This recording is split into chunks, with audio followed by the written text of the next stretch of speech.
So hey, what's up mga pangkain? Magandang hapon sa ating lahat. So dito tayo ngayon sa wheelhouse ng ating yate na maliit dito sa 75 AB75.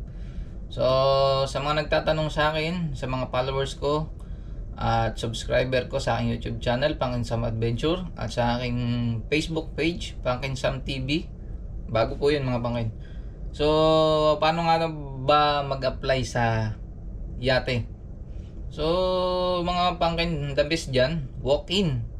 Lalo na kung may mga experience kayo sa barko, punta lang kayo sa mga marina, pasa-pasa kayo ng CB. Ganun lang, pasa-pasa kayo. Basta agahan nyo lagi pagpunta. Lahat ng marina, isa-isa inyo, pasahan nyo. Kasi, alam nyo dito, sa industry ng pagyayate dito, napakaraming kabayan. Kahit mga puti, kumukuha ng ano yan, mga Pilipino.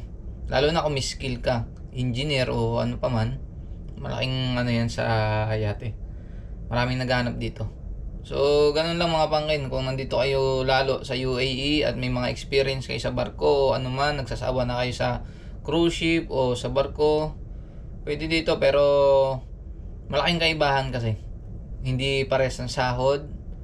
Depende pa rin sa company na mapapasukan nyo. Pero, ang kagandahan lang, hindi kayo pagod.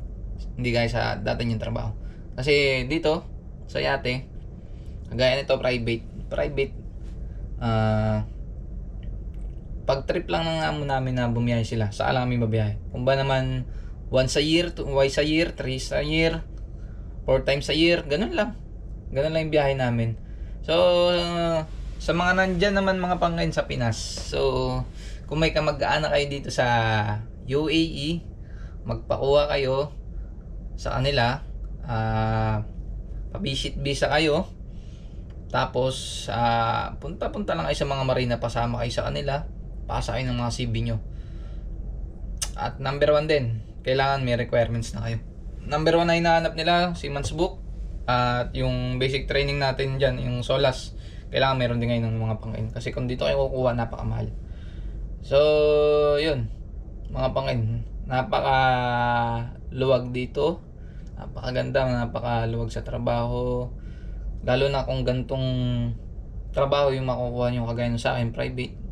Talagang swerte na sa amin dito yung maka 5 na biyahe sa loob ng isang taon. Yung yate ha.